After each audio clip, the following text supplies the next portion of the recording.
Hello बच्चों, चलिए प्रश्न को देखते हैं। प्रश्न है HBr तीव्रता से क्रिया करता है। विकल्प ए 2 मेथिल प्रोपेन 2 ओल से, विकल्प बी प्रोपेन 1 ओल से, विकल्प सी प्रोपेन 2 ओल से और विकल्प डी 2 मेथिल प्रोपेन 1 ओल से। तो देखिए बच्चों, यहाँ पर बात करें प्रश्न की मुख्य अवधारणा की। मुख्य अवधारणा तो यहाँ पर देखिए हमारे पास में जो यौगिक हमें दिए गए हैं, इन यौगिकों में यहाँ पर जिस यौगिक में कार्बोकेटायन अधिक स्थायी होगा उस यौगिक पर यहाँ पर HBr की तीव्रता HBr की जो क्रिया होगी वो तीव्रता से होगी। यहाँ पर जिस यौगिक में जिस यौगिक में कार्बोकेटायन कार्बोकेटायन अधिक स्थायी होगा, अधिक स्थायी होगा, वह HBr की क्रिया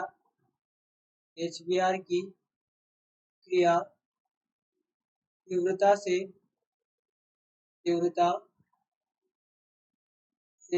होगी। तो देखिए हमारे पास में जैसा कि हमें यहाँ पर यौगिक दिए गए हैं, तो पहला जो विकल्प हमें यहाँ पर दिया गया है वो हमारे पास में 2 मेथिल प्रोपेन 2 ओल, यानी कि यहाँ पर प्रोपेन होता है CH3 CH2 CH3। अब यहाँ पर दिया गया प्रोपेन 2 मेथिल, तो यहाँ पर ये दूसरी पोजीशन पर मेथिल, और यहाँ पर दिया गया 2 ओल, यानी कि दूसरे नंबर पर ही यहाँ पर OH लगा हुआ है। वहीं पर दूसरा यौगिक जो हमें दिया गया है वो यहाँ पर है प्रोपेन 1 ओल, यानी कि CH3 CH2 CH2 OH, ये हमारे पास में प्रोपेन 1 ओल है। और यहाँ पर तीसरा दिया गया है प्रोपेन 2 ओल, यानी कि CH3 CH OH और यहाँ पर ये CH3। इसके पश्चात हमें तीसरा दिया गया है 2 मेथिल प्रोपेन 1 ओल, यानी कि CH3 CH OH, यहाँ पर ये प्रोपेन 1 ओल दिया गया है और 2 मेथिल दिया गया है, तो दूसरी पोजीशन पर मेथिल, और यहाँ पर ये प्रोपेन 1 ओल 2 मेथिल प्रोपेन 1 ओल होगा। अब देखिए यहाँ पर बात करें कार्बोकेटायन की, तो यहाँ पर क्या होता है कि जब HBr की क्रिया की जाती है H प्लस और Br माइनस होगा, तो यहाँ पर H प्लस क्या करेगा, इस वाले ऑक्सीजन पर जाकर क्रिया करेगा और यहाँ पर ही निर्मित करेगा CH3 CH3 CH3 और यहाँ पर ये OH H, और यहाँ पर ऑक्सीजन पर प्लस आ जाएगा क्योंकि हाइड्रोजन जुड़ गया यहाँ पे। तो यहाँ पर ये क्या करेगा, ऑक्सीजन इस वाले बॉन्ड के इलेक्ट्रॉन लेके यहाँ से निष्कासित होगा जल के रूप में, और जब जल के रूप में यहाँ से निष्कासित होगा तो कार्बन पर प्लस आएगा, तो यहाँ पर ये CH3 CH3 और यहाँ पर CH3 और ये कार्बोकेटायन का यहाँ पर निर्माण हो गया।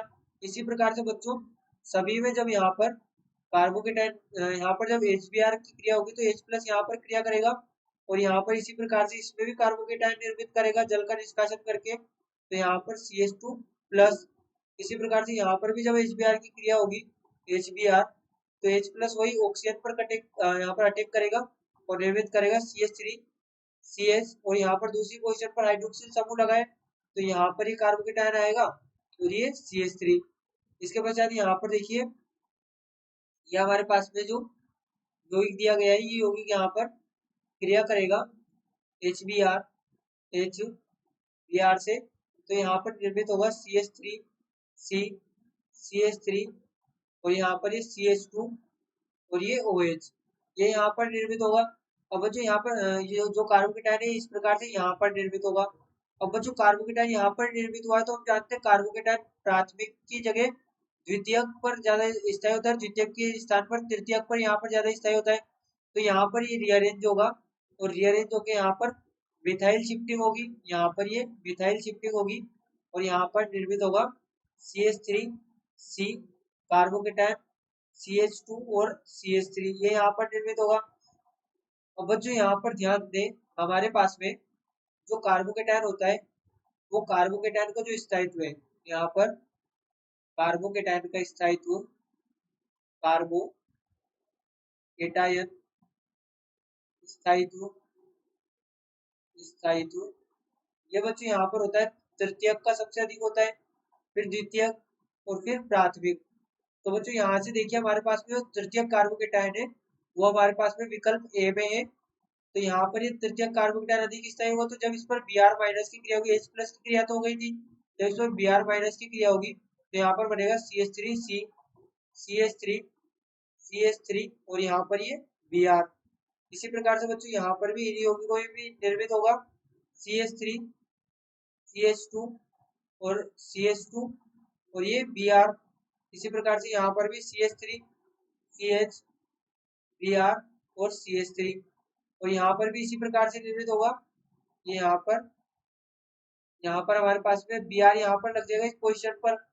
तो देखिए यहाँ पर क्या होता है, यहाँ पर हम इसे इस प्रकार से बना दें CH3C कार्बोकेटायन बना था CH2CH3, इस पर जब Br माइनस क्रिया करेगा तो यहाँ पर ये बनाएगा CH3C Br और यहाँ पर ये CH2 और CH3। यहाँ पर देखिए हमारे पास में ये कार्बोकेटायन है, तो यहाँ पर ये हाइड्रोजन, यहाँ पर ये हमारे पास में हाइड्रोजन होगा, ये हाइड्रोजन और यहाँ पर भी ये हाइड्रोजन होगा, यहाँ पर भी CH, यहाँ पर हमारे पास में होगा CH।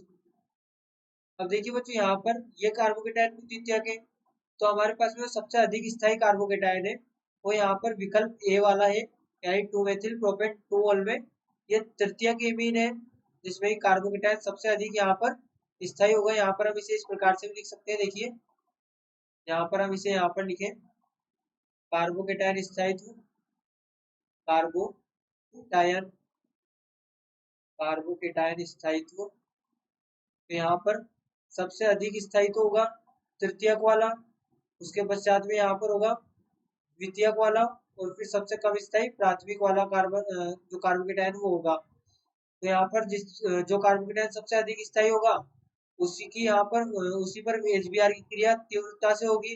तो यहाँ पर जो 2 मेथिल प्रोपेन टोल यानी कि विकल्प ए हमारा बिल्कुल सही उत्तर होगा, जिसमें कार्बोकेटायन अधिक स्थायी होने के कारण यहाँ पर HBr की क्रिया तीव्रता से होगी। इसलिए बच्चों हम कह सकते हैं कि हमारा विकल्प ए यहाँ पर बिल्कुल सही उत्तर होगा। बच्चों आशा करते हैं आपको प्रश्न समझ आया होगा। धन्यवाद।